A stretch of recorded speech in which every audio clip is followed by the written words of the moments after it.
یہ جو سبق آپ پڑھیں گے انشاءاللہ، یہ جو آداب ہیں طالب العلم کے، یہ آپ یہ سمجھ لیں کہ ایک ایسی اساس ہے دینی علم کی جس کو اسلاف نے ہمیشہ سے مقدم رکھا ہے علم کے اوپر۔ عبداللہ بن مبارک رحمۃ اللہ علیہ ایک بہت بڑے عالم تھے، تابعی تھے، بہت فقیہ تھے، مفسر تھے، محدث تھے۔ ان کے بارے میں وہ فرماتے ہیں اپنے بارے میں کہ میں نے 30 سال تک صرف ادب سیکھا اور اس کے بعد پھر میں نے 20 سال علم حاصل کیا۔ اسی طرح امام مالک رحمۃ اللہ علیہ کا قول ہے کہ تعلمنا الادب ثم تعلمنا العلم، کہ پہلے ہم نے ادب سیکھا پھر ہم نے علم حاصل کیا۔ اچھا، اس میں صرف آداب مراد نہیں ہے، یہ جو ہم انشاءاللہ پڑھیں گے اس سے مراد صرف آداب نہیں ہے، بلکہ ہم نے یہ دین کا علم حاصل کرنا، یہ شوق جو ہمارے اندر اللہ نے پیدا کیا ہے الحمدللہ، اس کے تقاضے کیا ہیں اور یہ کتنی بڑی ذمہ داری ہے، اور اس کو حاصل کرنے سے پہلے یا اس طرف رخ کرنے سے پہلے کون کون سی نیتیں ضروری ہیں، اپنے دماغ میں اپنے دل میں کیا باتیں بٹھانا ضروری ہیں، اور اس کے بعد پھر اس راستے پہ چلنا ہے۔ میں جو آپ کا کتاب کا تعارف ہے اور کلاس کا تعارف ہے اس کی طرف بھی آؤں گا۔ ہمارے پیارے دوست ہیں، سینئر ہیں، انہوں نے کچھ چیزیں شیئر کی ہیں۔ یہ میری اسکرین کے اوپر لائن کیسے آئی ہے مجھے نہیں پتا بھی کیا طریقہ کار ہے۔ یہ شیخا مجھ سے غلطی سے ہو گئی، میں کرتا ہوں۔ چلیں، بہرحال یہ تو میرے علم میں نہیں ہے کہ اب ان چیزوں کو کس طرح سے کنٹرول کرنا ہے۔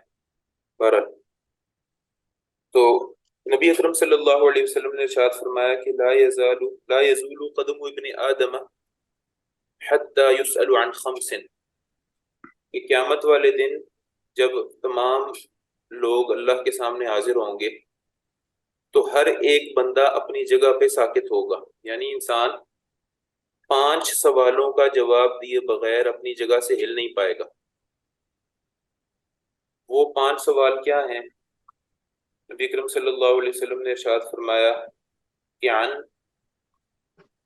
عمر فیما افناہ، کہ اپنی زندگی کے بارے میں پوچھا جائے گا کہ کن کاموں میں گزاری، اور پھر اس میں خاص طور پہ عن شباب فیما ابلاہ، جوانی کس کام میں ختم کی، اور پھر پوچھا جائے گا کہ وعن مال من این اکتسبہ، کہ زندگی میں جو مال کمایا تھا وہ کیسے کمایا، وہ فیما انفقہ، اور چوتھا سوال یہ ہوگا کہ وہ مال جو کمایا تھا وہ کہاں خرچ کیا۔ تو اب تک کتنے سوال ہم نے ذکر کیے ہیں؟ قیامت والے دن ہر ایک کو جواب دینے پڑیں گے 4 سوال۔ 4 سوال۔ پہلا ہوگا کہ زندگی کہاں لگائی، اس میں سے پھر خاص طور پہ کہ تم نے اپنی جوانی کہاں لگائی۔ دوسرا سوال ہوگا کہ تم نے مال کہاں سے کمایا، کیسے کمایا، اور چوتھا سوال ہوگا کہ تم نے وہ مال کہاں خرچ کیا، اور 5واں سوال جو ہوگا وہ ہم سے متعلق ہے، وہ فیما ماذا عملت فیما علم، او کما قال علیہ الصلوۃ والسلام، کہ جو علم حاصل کیا اس پہ کتنا عمل کیا، اس پہ کیا عمل کیا۔ تو اس حوالے سے دین کا علم بہت بڑی دولت ہے، دین کا علم نور ہے، دین کا علم روشنی ہے، دین کا علم اللہ کی بہت بڑی نعمت ہے، دولت ہے، کہ اللہ تعالیٰ نے پہلی وحی کے اندر ہی نبی اکرم صلی اللہ علیہ وسلم کو جس نعمت کا تذکرہ نبی پاک صلی اللہ علیہ وسلم کے ساتھ فرمایا وہ علم تھا کہ اقرأ بسم ربک الذی خلق خلق الانسان من علق اقرأ وربک الاکرم الذی علم بالقلم علم الانسان ما لم يعلم، کہ پڑھیے اپنے رب کے نام کے ساتھ، اپنے رب کا نام لے کے جس نے پیدا کیا، اور اس نے کیا کیا، کیسے پیدا کیا، خلق الانسان من علق، انسان کو ایک لوتھڑے سے پیدا کیا، اقرأ وربک الاکرم، پڑھیے کیونکہ آپ کا رب بڑا عزت دینے والا ہے، آپ کا رب آپ کو اس علم سے نواز رہا ہے۔ وہ کون ہے؟ الذی علم بالقلم، جس نے انسان کو جو سب سے بڑی فضیلت دی ہے وہ علم کی ہے، سیکھنے کی ہے، اور اس نے اس کے لیے لکھنا، سیکھنا، پڑھنا، یہ سارے میزیں ہیں، یہ ساری خصوصیات ہیں انسان کی جو اس کو ممتاز کرتی ہیں، جو اس کو باقی انسانوں سے بلند کر دیتی ہیں، باقی لوگوں کے مقابلے میں اس کے درجے کو بڑھا دیتی ہیں۔ الذی علم بالقلم علم الانسان ما لم يعلم، اور انسان کو وہ سب سکھایا جو یہ نہیں جانتا تھا۔ اچھا، کچھ چیزیں ایسی ہیں جو ہم ذاتی طور پہ سیکھ سکتے ہیں۔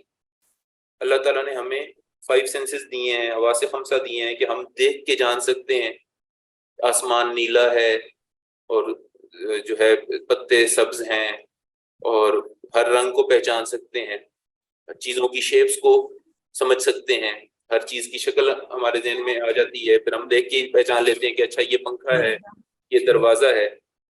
آپ لوگ نہیں بند کر نہیں لٹو کا سو مجھے شرکا سے گزارش ہے، طلبا سے گزارش ہے کہ وہ اپنے مائک بند کر لیں کائنڈلی۔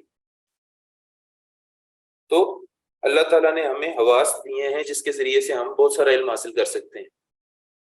اسی طرح سے اللہ تعالیٰ نے ہمیں دماغ دیا ہے کہ ہم چیزوں کے بارے میں سوچ سکتے ہیں، چیزوں کے اور اعمال کے اور چیزوں کے یعنی نتائج ہم ڈیڈیوس کر سکتے ہیں یا ازیوم کر سکتے ہیں، یا چیزوں کے بارے میں ہم مفروضے بنا سکتے ہیں، ہائپوتھیسز ہم اپنے جو ہیں جنریٹ کر سکتے ہیں، اپنے دماغ کو کام میں لا کے ہم بہت ساری چیزوں کے بارے میں ہم اندازہ لگا سکتے ہیں۔ تو عقل بھی ایک سورس ہے علم کا، اور حواس بھی سورس ہیں علم کے، لیکن اللہ تعالیٰ نے جو علم انبیاء کے ذریعے دیا ہے نا، نہ وہ حواس سے حاصل ہو سکتا ہے نہ عقل سے حاصل ہو سکتا ہے، کیونکہ اس کی بنیاد کس چیز کے اوپر ہے؟ اس علم کی بنیاد ہے غیب کے اوپر۔ یعنی ہمیں اللہ تعالیٰ نے ایمان والوں کی، متقین کی، ہدایت یافتہ لوگوں کی کیا تعریف کی ہے کہ ھدی للمتقین الذین یؤمنون بالغیب، ہدایت قرآن پاک کس کے لیے ہے؟ جو متقی ہیں۔ متقی کی پہلی صفت کیا ہے، پہلی خوبی کیا ہے؟ کہ یہ لوگ غیب پہ ایمان لاتے ہیں۔ they believe in the unseen، جو کچھ دیکھا نہیں جا سکتا اس کے اوپر ایمان لاتے ہیں۔ اچھا، ہم غیب پہ ایمان پھر کیوں لاتے ہیں؟ یعنی دیکھنے والے، آبزرو کرنے والے، یعنی آپ جانتے ہیں کہ سائنس اور باقی دیگر علوم کی بنیاد آبزرویشن کے اوپر ہے، مشاہدے پہ ہے، ڈیٹا پہ ہے، پھر ایکسپیریمنٹ کے اوپر ہے، اور ہم غیب پہ ایمان لاتے ہیں۔ تو ہمیں غیب کے اوپر کنونس کرنے کے لیے اللہ تعالیٰ نے کیا اسلوب رکھا ہے، کیا کون سی چیزیں ہیں جس کی وجہ سے ہمیں غیب کے اوپر ایمان لانا ہے؟ کوئی آپ میں سے اس میں اپنی رائے دے۔ سر ایمان بالآخرت۔ ہاں، ایمان بالآخرت، آخرت کو ہم نے نہیں دیکھا، وہ غیب میں ہے، چھپی ہوئی ہے، ہم آخرت پہ ایمان کیوں لاتے ہیں؟ اللہ تعالیٰ نے ہمیں کنونس کرنے کے لیے کیا چیزیں رکھی ہیں؟ اللہ نے کنونس کرنے کے لیے اپنی کتاب دی ہے، اپنے رسول دی بھیجے ہیں، صحیح، کنونس کرتے۔ ملائکہ پہ ایمان۔ ہاں، تو غیب کے ارکان تو آپ نے ذکر کیے، ایمان باللہ، ایمان بالملائکہ، ایمان بالکتب، ایمان بالرسل، ایمان بالآخرہ، ایمان بالقدر۔ اور کنونس کرنے کے لیے جیسے میرے بھائی نے کہا کہ اللہ تعالیٰ نے اپنے رسول بھیجے ہیں اور ان کے اوپر وحی نازل کی ہے، تو 3 چیزیں ہیں، ہم تھوڑا سا اس کو ایکسپلین کر دیتا ہوں، جو ہمیں ایمان بالغیب کے اوپر کنونس کرنے کے لیے اللہ تعالیٰ نے جو بندوبست کیا ہے۔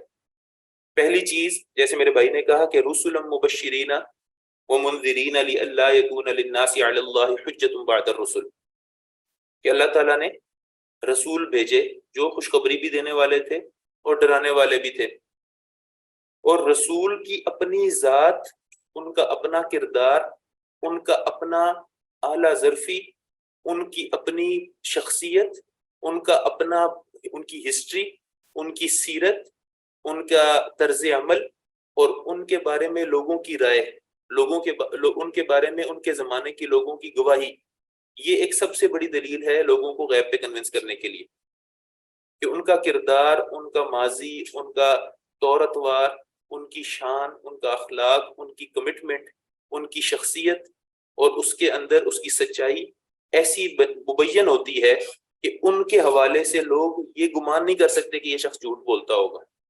مانے نہ مانے وہ دوسری بات ہے. اس کی مثال ایک دیتا ہوں میں آپ کو. نبی اکرم صلی اللہ علیہ وسلم کو بعثت سے پہلے مکہ کے لوگ کیا کہتے تھے؟ صادق اور امین. صادق اور امین. صادق اور امین کہتے تھے، یعنی ان کو پتا تھا کہ یہ بندہ سچا بھی ہے اور امانت دار بھی ہے. جب نبی اکرم صلی اللہ علیہ وسلم نے اعلان نبوت کیا تو چند سو لوگ مسلمان ہو گئے آہستہ آہستہ، شروع میں کچھ، پھر کچھ سالوں بعد کچھ، پھر آہستہ آہستہ مکی دور کے اندر چند سو لوگ مسلمان ہوئے صرف، اور باقی لوگ آپ علیہ الصلوۃ والسلام کے بارے میں الٹی باتیں کرتے تھے. ایسے ہی جی. اور نفرت بھی کرتے تھے، حتیٰ کہ آپ علیہ الصلوۃ والسلام کو شہید کرنے کے لیے انہوں نے پلاننگ کر لی. لیکن جس رات نبی پاک صلی اللہ علیہ وسلم ہجرت کرنے لگے تھے، اس رات نبی پاک صلی اللہ علیہ وسلم نے ایک عمل فرمایا. آپ نے کیا کیا؟ حضرت علی رضی اللہ تعالیٰ عنہ کو اپنے بستر پہ لٹایا اور ان کو ایک بات کی. وہ کیا بات تھی؟ میری مانتے لوٹا کے. ہاں، امانت کن کو واپس کرنی تھی؟ کافروں کو. یعنی وہ 13 سال تک آپ کو جھٹلانے کے باوجود اب بھی امانتیں آپ کے پاس رکھواتے تھے. ایسے ہی ہے جی. جی. یعنی نبی اکرم صلی اللہ علیہ وسلم کو نبی نہیں مانتے تھے، جھوٹا بھی کہتے تھے، نعوذ باللہ، مجنون بھی کہتے تھے، جادوگر بھی کہتے تھے، لیکن ان کو پورے مکہ میں اور کوئی بندہ نہیں ملتا تھا جس کے پاس اپنا مال رکھیں، کیونکہ ان کو انہی پہ اعتبار تھا. تو ایک ہوتا ہے سب سے بنیادی چیز، پہلی چیز جو ہوتی ہے وہ رسول کی اپنی ذات ہوتی ہے، جس کو اللہ تعالیٰ چنتے ہیں، جس کو اللہ تعالیٰ معصوم عن الخطا بناتے ہیں، اور جن کو اللہ تعالیٰ معیار بنا دیتے ہیں حق کا، سچائی کا، کہ لوگ ان کے بارے میں یہ گمان ہی نہیں کرتے. یعنی اللہ تعالیٰ نے نبی پاک صلی اللہ علیہ وسلم کی زندگی کو ایز این ایویڈنس پیش کیا ہے قرآن پاک میں کہ آپ ان سے فرمائیے فقط لبثت فیکم عمرا من قبلہ افلا تعقلون، کہ میں تمہارے درمیان ایک زندگی گزار چکا ہوں، تم عقل نہیں کرتے کہ میں جھوٹ بولوں گا تم سے، اور وہ بھی اللہ کے بارے میں. تو پہلی چیز ہوتی ہے رسولوں کی اپنی ذات اور ان کا کردار. دوسری چیز ہوتی ہے اللہ تعالیٰ رسولوں کو اور انبیاء کو معجزے عطا فرماتا ہے، جس سے یہ بات سامنے آ جاتی ہے کھل کے کہ یہ کام اگر یہ رسول نہ ہوتے تو نہ کر پاتے. یہ کام یہ صرف خدائی طاقت کی تائید سے کر رہے ہیں، کسی انسان کے بس کا کام ہی نہیں ہے یہ. تو دوسری چیز کیا ہوتی ہے؟ معجزات. اللہ تعالیٰ نے مختلف انبیاء کو مختلف معجزات عطا فرمائے. موسیٰ علیہ السلام کو عصا دیا، ان کا ید بیضا دیا. اسی طرح اللہ تعالیٰ نے صالح علیہ السلام کی قوم کے لیے اونٹنی کو پیدا کیا. اسی طرح اللہ تعالیٰ نے عیسیٰ علیہ السلام کو معجزہ دیا کہ وہ مردوں کے اوپر ہاتھ پھیر کے کہتے تھے قم باذن اللہ، تو وہ مردے زندہ ہو جاتے تھے. اسی طرح سے اللہ تعالیٰ نے مختلف انبیاء کو مختلف معجزات سے نوازا. اور حضور علیہ الصلوۃ والسلام کی معجزات کا ذکر کریں، کچھ مجھے بتائیں کون کون سے معجزات تھے آپ علیہ الصلوۃ والسلام کے؟ چاند کے 2 ٹکڑے ہونا، قرآن مجید. چاند کے 2 ٹکڑے، اور قرآن مجید. کسی نے کہا جی قرآن مجید. نبی اکرم صلی اللہ علیہ سر آپ سے سن کے 1000 کے قریب معجزات تھے. جی آپ سے سن کے سر میں نے پڑھا تھا کہ 1000 کے قریب معجزات تھے. یہ مطلب ان کی نبی بحر صلی اللہ علیہ نبوت تھی، وسلم کی 5 نا نہریں نکلا. سیرت اور جی احادیث سر. کی کتب سے بعض علماء نے جمع کیے ہیں. اگر صرف صحیح روایات بھی دیکھیں نا، صرف صحیح روایات کو بھی دیکھیں تب بھی درجنوں کے حساب سے معجزات ہیں. جیسے مثال کے طور پہ نبی اکرم صلی اللہ علیہ وسلم نے غزوہ خندق کے موقع پہ پانی کم تھا تو آپ نے مشکیزے میں ہاتھ ڈالا تو آپ کی انگلیوں کے اندر سے چشمہ جاری ہو گیا، اور لوگوں نے پانی پیا بھی، اپنے برتن بھی بھرے، اس سے وضو بھی کیا. اسی طرح سے کھانے میں برکت ہو جاتی تھی. اسی طرح سے نبی پاک صلی اللہ علیہ وسلم نے فرمایا کہ میں اس درخت کو جانتا ہوں کہ جو نبوت سے پہلے جب میں گزرتا تھا تو مجھے سلام کرتا تھا. اسی طرح سے چاند کے 2 ٹکڑوں کا ہونا. حضور علیہ الصلوۃ والسلام کا واقعہ ہے اسرا اور معراج، یعنی آپ کا رات میں مکہ سے بیت المقدس جانا اور پھر وہاں سے آسمانوں پہ جانا، اور آسمانوں سے اللہ تعالیٰ سے ہم کلامی اور عرش پہ جانا، اور وہ پھر واپس آنا ایک ہی رات میں. اور اس طرح اور بھی معجزات ہیں جو نبی پاک صلی اللہ علیہ وسلم کے صحیح روایات سے ثابت ہیں. تو دوسری چیز یہ ہوتی ہے کہ اللہ تعالیٰ انبیاء کو معجزات دیتا ہے، جو معجزات اس کو ان کی دعوت کو اور ان کی حقانیت کی تائید کرتے ہیں۔ تیسری چیز یہ ہوتی ہے کہ انبیاء اور رسل کی دعوت جو ہے نا وہ لوگوں کی فطرت کے مطابق ہوتی ہے، یعنی جو بھی بندہ سمجھدار ہوگا، بیٹھ کے سوچے گا، نبیوں کی اور رسولوں کی دعوت پہ غور کرے گا، اس کے لیے کوئی چارہ نہیں ہے سوائے اس کے کہ وہ یہ مان لے کہ ان کی بات سچی ہے اور انہوں نے درست فرمایا۔ مثال اس کے بارے میں قرآن پاک میں اللہ فرماتے ہیں کہ قیامت والے دن نا جہنم میں کچھ لوگ کہیں گے کہ ہمیں معاف کر دیں، ہمیں عذاب دے دیں، عذاب سے چھٹکارا دے دیں اور ہماری جان بخشی ہو جائے، تو اللہ تعالیٰ وہاں پہ ان سے ایک سوال کرے گا۔ اس سوال کے اندر بڑی ڈیپتھ ہے۔ اللہ تعالیٰ کہے گا کہ اولم نعمرکم ما یتذکر فیہ من تذکر وجاءکم النذیر، کیا تمہیں ہمیں اتنی زندگی نہیں دی تھی جس میں سمجھدار سمجھ جائے، کہ جس میں سمجھدار سمجھ جائے، یعنی تمہیں اللہ نے سمجھ دی تھی اور پھر جو پیغام بھیجا تھا وہ بھی سمجھ آنے والا تھا۔ اور دوسری چیز وجاءکم النذیر، پہلے تو تمہیں فطرت دی تھی، اس کے ساتھ ساتھ تمہارے تک پیغام پہنچانے والا بھی پیغام پہنچا کے گیا تھا، تم تک بات پہنچ گئی تھی، تم نے جنت کا سن لیا تھا، جہنم کا سن لیا تھا، نعمتوں کے سوال کے بارے میں سن لیا تھا، اچھائی کے اچھے نتیجے اور برائی کے برے نتیجے کے بارے میں سن لیا تھا، اپنے بنانے والے کے بارے میں سن لیا تھا، اس نے تم سے عبادت کا تقاضا کیا اس بارے میں سن لیا تھا، تمہیں شرک سے خبردار کیا گیا تھا، یہ بات تم تک پہنچ گئی تھی، نبی کی اطاعت کا حکم دیا گیا تھا، یہ بات تم تک پہنچ گئی تھی، تو تمہیں بتا بھی دیا گیا اور تمہیں سمجھ بھی دی گئی۔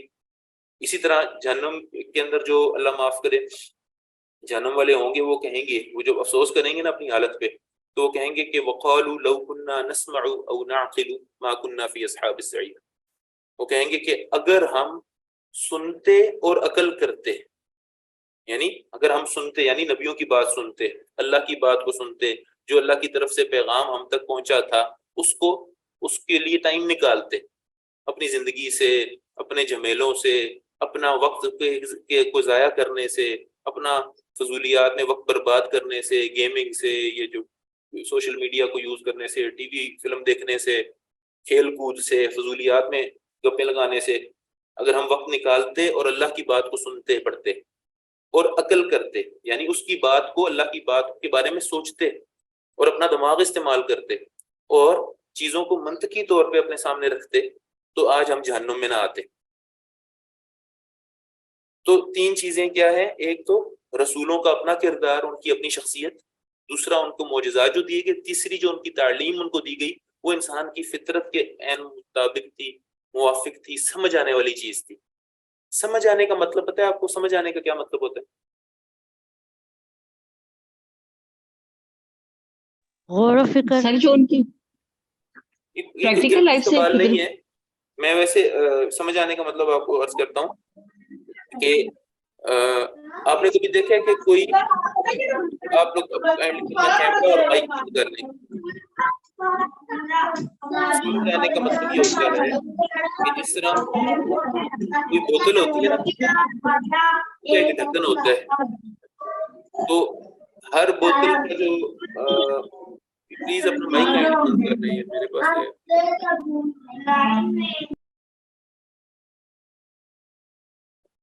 اچھا جی، تو اللہ تعالیٰ نے فرمایا کہ اگر ہم سنتے، سمجھ آنے کا مطلب یہ ہوتا ہے کہ جس طرح سے کائنڈلی بیٹا آپ اپنا کیمرہ بھی بند کر لیں۔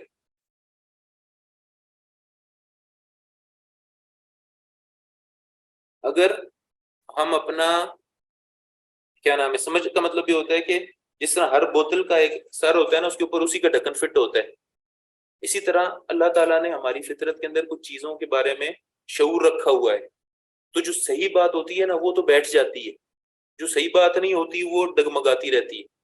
جس طرح آپ ایک پین کا کور ہوتا ہے نا، اس کے اوپر وہ دے دیں تو وہ ٹک جاتا ہے، اس کے اوپر کاغذ رکھ دیں یا کپڑا باندھ دیں یا کوئی اور چیز رکھ دیں تو وہ اس طرح سے فٹ نہیں آتا۔ اسی طرح سے جو تعلیمات فطری ہوتی ہیں نا، بدیہی ہوتی ہیں، جو اللہ تعالیٰ نے ہمارے لیے ڈیزائن کیا ہوا ہے، جو ہمارے لیے پلان کیا ہوا ہے، وہ تو فطرت کے مطابق ہوتا ہے۔ اگر ہمارا دل میلا نہ ہو گیا ہو، گندا نہ ہو گیا ہو، زنگ آلود نہ ہو گیا ہو، گناہوں کی دلدل میں اٹ نہ گیا ہو تو ہمیں اللہ کی بات بڑی جلدی سمجھ آ جائے گی. لیکن اگر ہم اپنی فطرت کو خراب کر بیٹھیں، ہمارے ماحول کے اندر، ہمارے معاشرے کے اندر ہماری دوستیاں، ہمارا وقت ایسی چیزوں میں صرف ہو جو شیطان نے بچھائی ہوئی ہیں، جو شیطانی آپ ایک سمجھ لیں کہ مصارف ہیں، تو پھر ہمارے دل میں کے اوپر جو زنگ لگ جائے گا، گرد لگ جائے گی، جو گناہوں کی میل اور کالک آ جائے گی، اس کے اوپر اس کو فطرت میں لانے کے لیے پھر اللہ تعالیٰ نے علاج بتایا ہے، تزکیہ بتایا ہے، جس کے لیے حضور علیہ الصلوۃ والسلام تشریف لائے تھے. تو یہ جو ہمارا آج یہ جو ٹاپک ہے، ہمارا جو سبجیکٹ ہے، یہ تزکیہ سے بھی متعلق ہے کہ نبی اکرم صلی اللہ علیہ وسلم کو جب اللہ نے بھیجا تو بنیادی طور پہ آپ علیہ الصلوۃ والسلام کے 3 کام تھے. کتنے کام تھے؟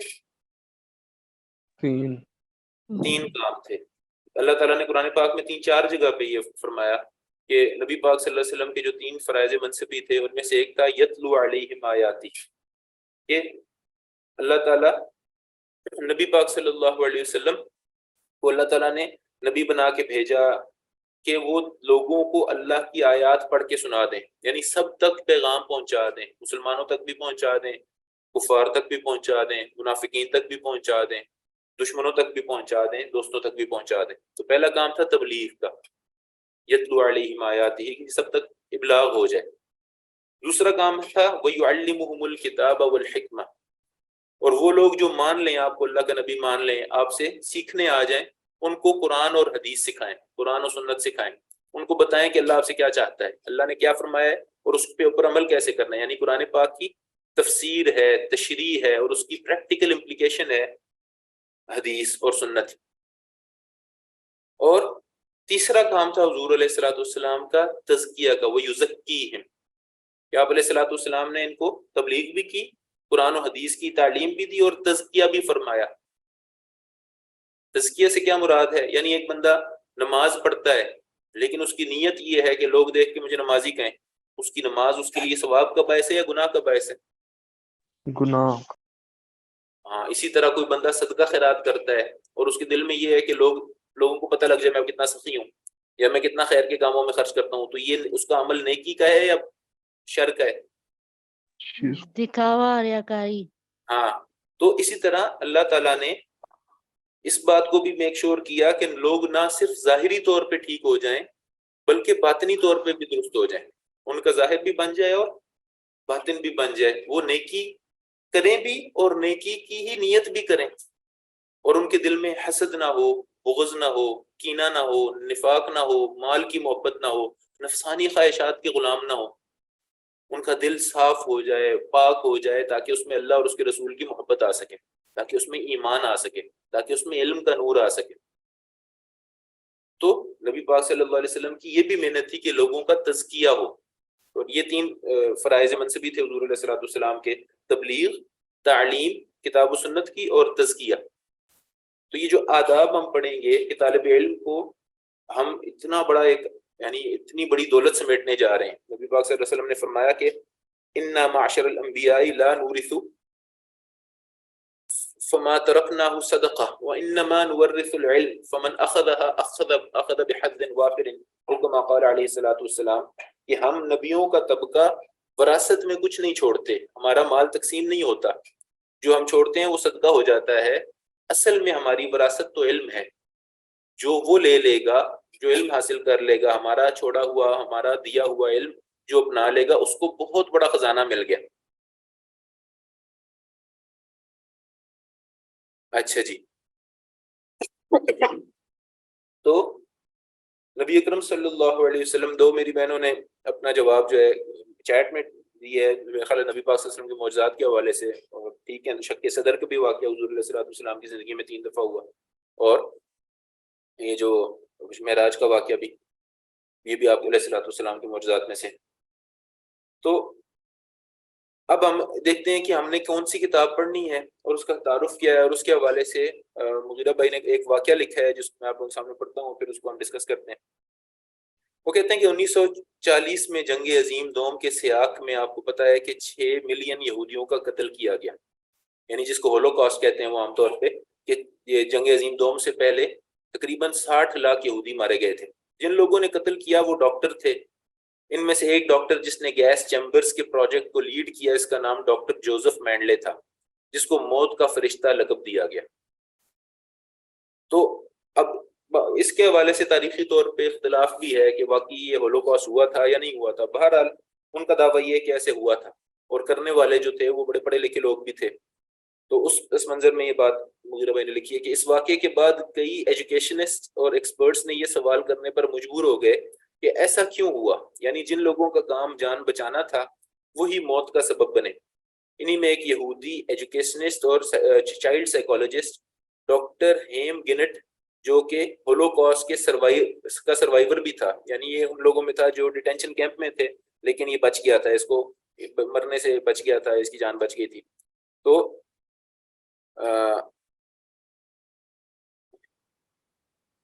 وہ سروائیور بھی تھا. یہ بھائی مدثر بھائی ایک تو اپنا کیمرہ آف کر لیں اور یہ یہاں سے اس کو پیچھے کرنے کا کیا طریقہ ہے.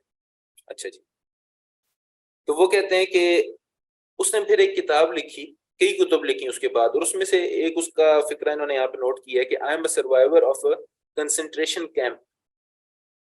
اچھا جی, یہ میٹنگ ختم ہونے والی ہے, میں دوبارہ آپ کو لنک بھیجوں گا, ہم پھر آپ لوگ دوبارہ سے جوائن کیجیے گا اناؤنسمنٹ کے گروپ میں. اچھا جی, دیکھتے ہیں.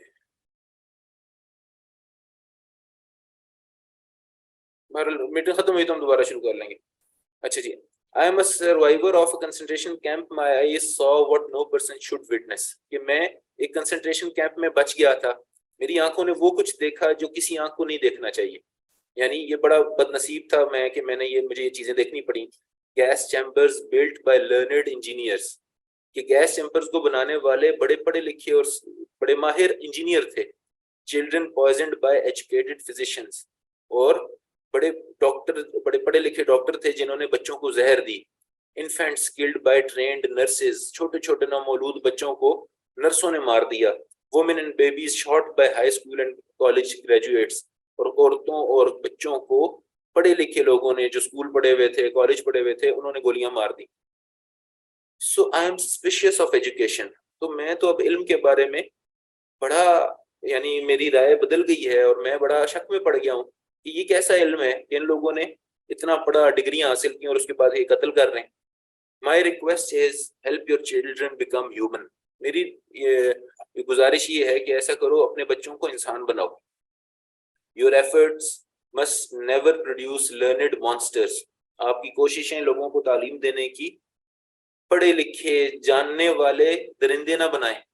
اسکلڈ سائیکوپاتھ یا بہت زیادہ اسکلفل پاگل نہ بنا پیدا کریں, یا ایجوکیٹڈ ایسے لوگ جو لوگوں کی جانوں کے دشمن ہو, ایسے نہ بنائیں.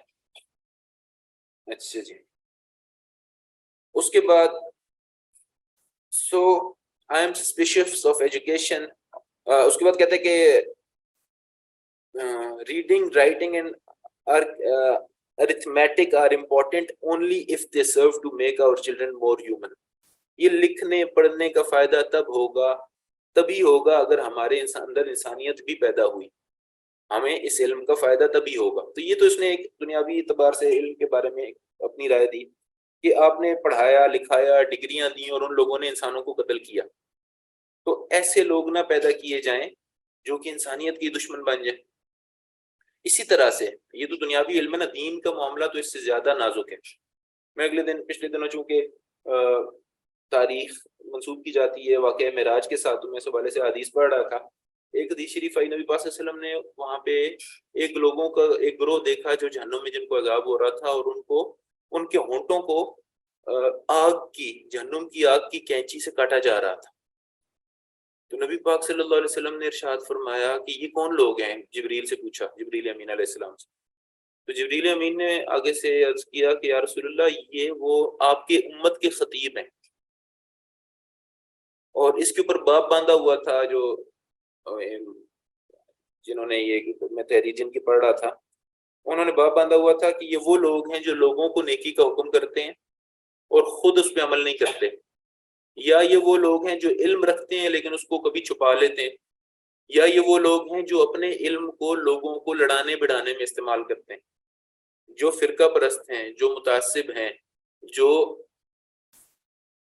علم کے اوپر عمل کرنے والے نہیں ہیں, یا جو اپنے علم کی وجہ سے تکبر کرتے ہیں, جو لوگوں کو خیر کی طرف لانے کی بجائے لوگوں کو شر کی طرف لے کے جاتے ہیں، علماء سو ہیں۔ اسی طرح حضور علیہ الصلوۃ والسلام سے پوچھا گیا کہ بدترین مخلوق کون ہے اللہ کی نظر میں، تو نبی پاک صلی اللہ علیہ وسلم نے فرمایا کہ مجھ سے خیر کے سوال کیا کرو، یہ شر کے سوال نہ کیا کرو۔ لیکن بدترین مخلوق حضور نے فرمایا علماء سو ہیں۔ قرآن پاک میں بھی اللہ تعالیٰ نے فرمایا ان الذین یکتمون ما انزلنا من البینات والہدی من بعد ما بیناہ للناس فی الکتاب اولئک یلعنہم اللہ ویلعنہم اللاعنون، وہ لوگ جو حق چھپا لیتے ہیں، اللہ نے نازل کر دیا، ان تک پہنچ گیا اور پھر وہ چھپا لیتے ہیں، تو ان کے اوپر اللہ بھی لعنت کرتا ہے اور ہر مخلوق لعنت کرنے والی ان پہ لعنت کرتی ہے۔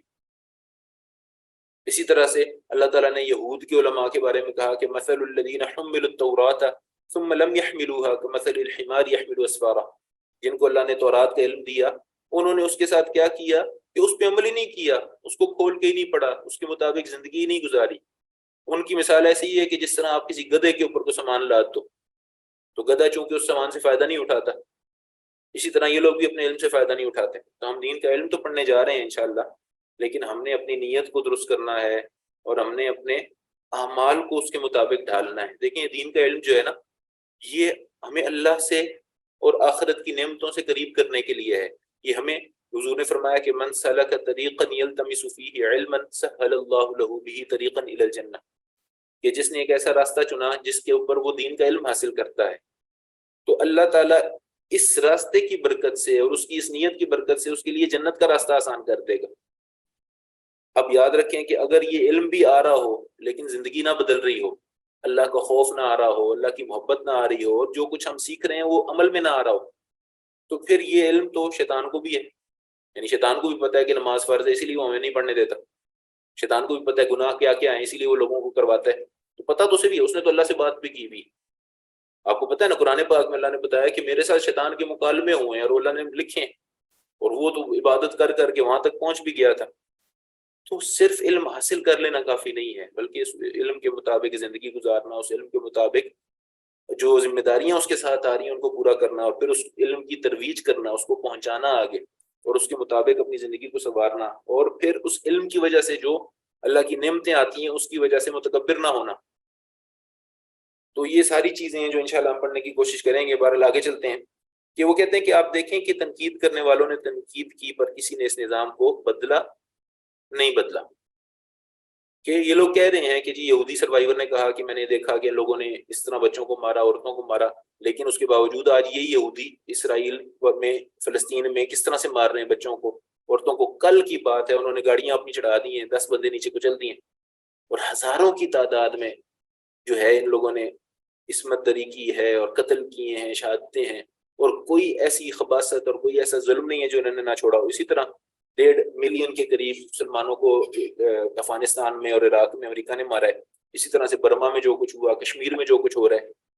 تو کہنے کی تو باتیں ہیں کہ انسان بناؤ لیکن انسانیت والا کوئی چکر نہیں ہے۔ اس کی وجہ کیا ہے؟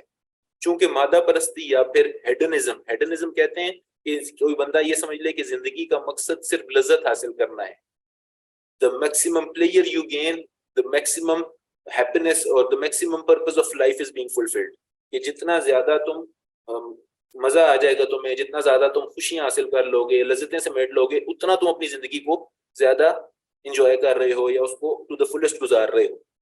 ان کا یہ نظریہ ہے۔ تو کیونکہ یہ لوگ ان تصورات میں پھنسے ہوئے ہیں، جو ایسا نہیں ہے، وہ یہ کہتے ہیں مٹیریلسٹک اپروچ ہے کہ اچھا یہ ڈگری ہوگی تو اتنے کی نوکری ملے گی، یہ کاروبار ہوگا تو اتنی کمائی ہوگی، پھر یہ گاڑی لیں گے، پھر یہاں گھر لیں گے، پھر جو دیکھتے ہیں جس کو ملتے ہیں اس کو اس کے دولت یا اس کے آپ یہ کہہ لیں کہ اس کی جو مالی اس کی جو چیزیں ہیں اس کے حوالے سے اس کی قدر ہوتی ہے اور اس کا ذکر کیا جاتا ہے۔ تو اچھا جی، 2 پارٹیسپینٹس نے ہاتھ اٹھائے ہیں، آپ کا کوئی سوال ہے بچوں؟ جی سر میں یہ جی بیٹا۔ سر میں یہ پوچھنا چاہتی ہوں، ایسی جنرلی کوشچن ہے کہ یہ جو مسلمانوں پہ ظلم ہو رہے ہیں، ہم کیوں نہیں جہاد مطلب کہ کر سکتے، قتال کیوں نہیں کر سکتے؟ ہمیں تو کہا گیا کہ مسلمان جو ہے وہ ایک مطلب ایک جیسے مطلب ایک ہی ہے، اگر ایک جسم کے کسی حصے میں درد ہوتا ہے تو سارے کو ہوتا ہے، تو ہم کیوں نہیں کر سکتے اس کے خلاف کچھ؟ بیٹا دیکھیں، کرنا تو چاہیے، میں یہ نہیں کہہ رہا کہ کیوں نہیں کر سکتے، اس لیے کیونکہ ہمیں ایمان میں وہ تھوڑا ایمان رہ گیا، اور بہت کم لوگوں میں ایمان ہے، اس لیے نہیں کرتے۔ کر تو سکتے ہیں لیکن ہر چیز کو کر سکنے کی کچھ شرائط ہوتی ہیں، وہ ہم نے پوری کرنی ہے۔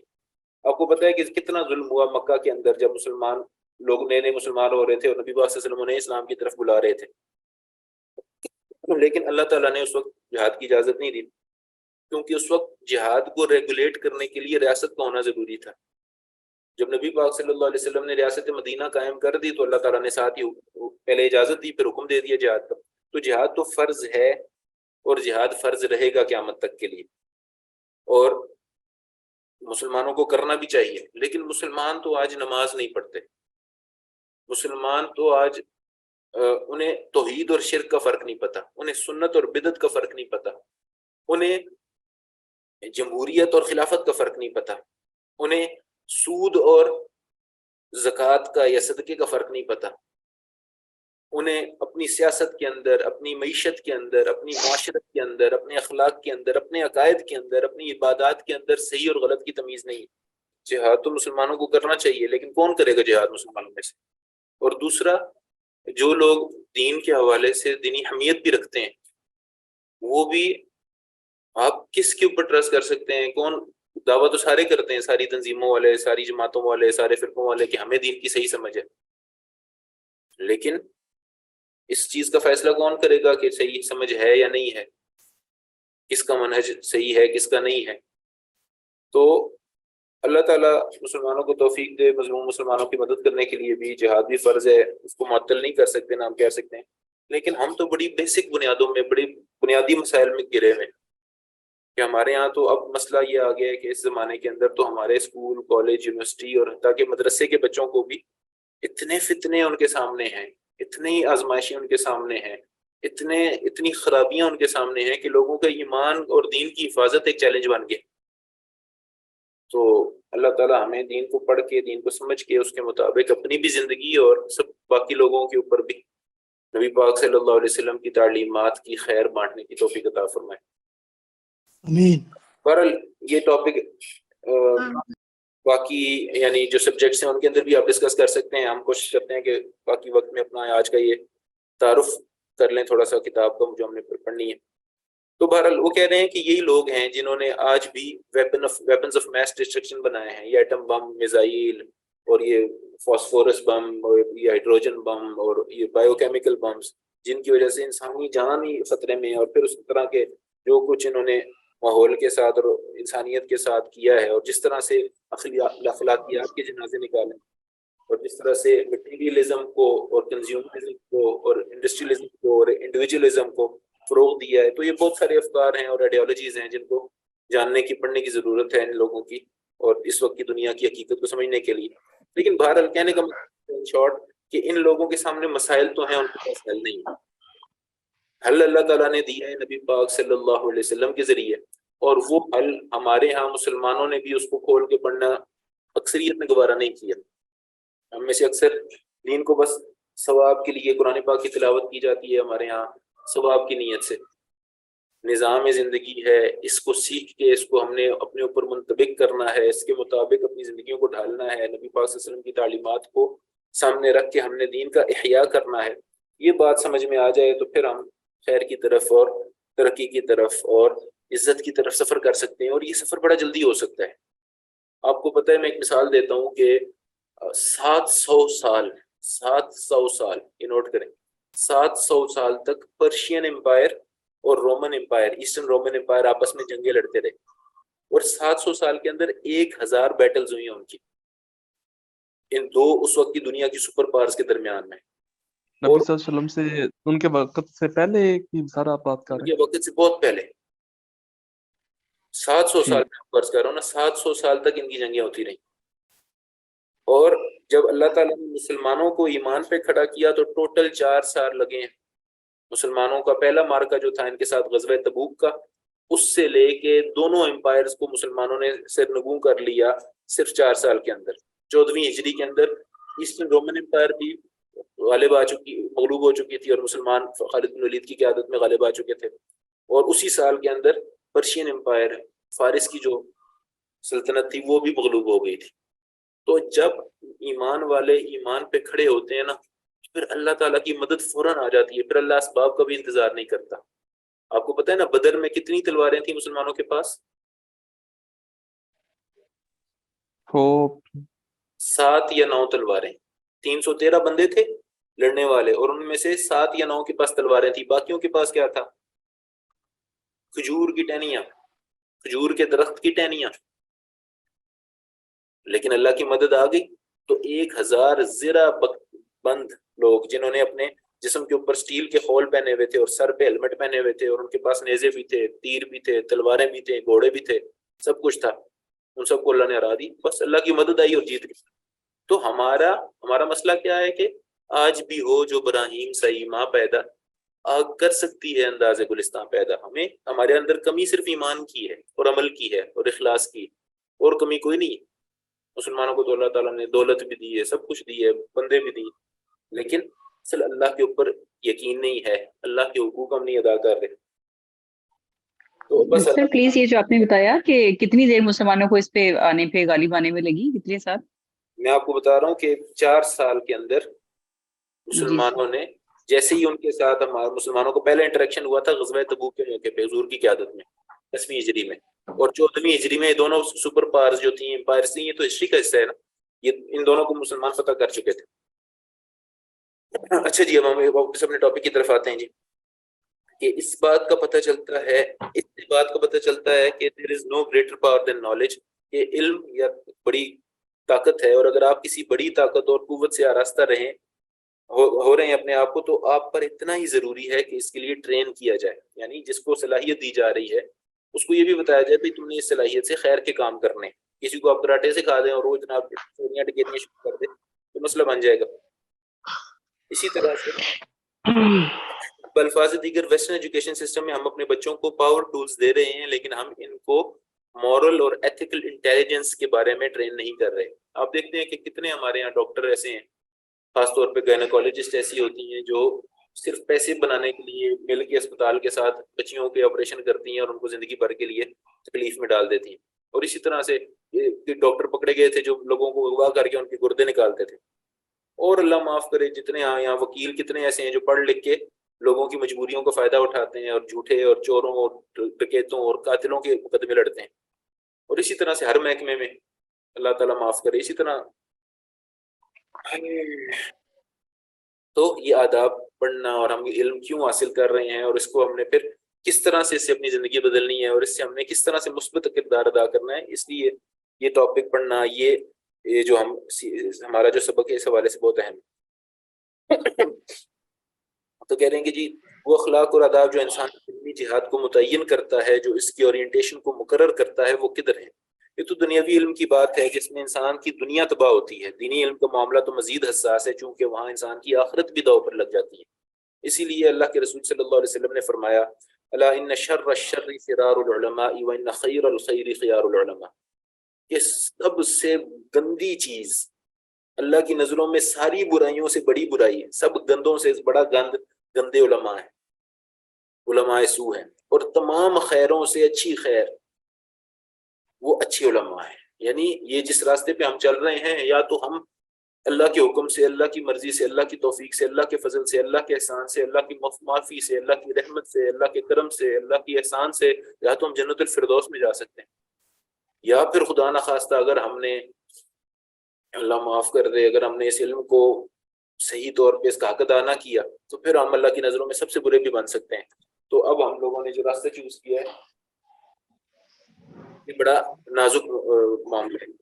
اس حوالے سے مسلمانوں کے ایجوکیشن سسٹم میں یہی خاصیت تھی کہ وہ سب سے پہلے انسان کو انسان بناتا ہے اور پھر اس کو علم کی قوت سے آراستہ کرتا ہے. ہمارے اسلاف نے بھی یہی کیا. یہ میں آپ کو ایک شخصیت کا تعارف کرواتا ہوں جو کہ دوسری صدی ہجری کے ایک ایسے عالم ہیں جو ہر اسکول آف تھاٹ کے لیے ایک ریفرنس ہیں، کہ جن کے بارے میں امام نووی فرماتے ہیں عبداللہ ابن مبارک و ابو عبد الرحمن الامام المجمع علیہ علی امامتہ و جلالتہ فی کل شیء.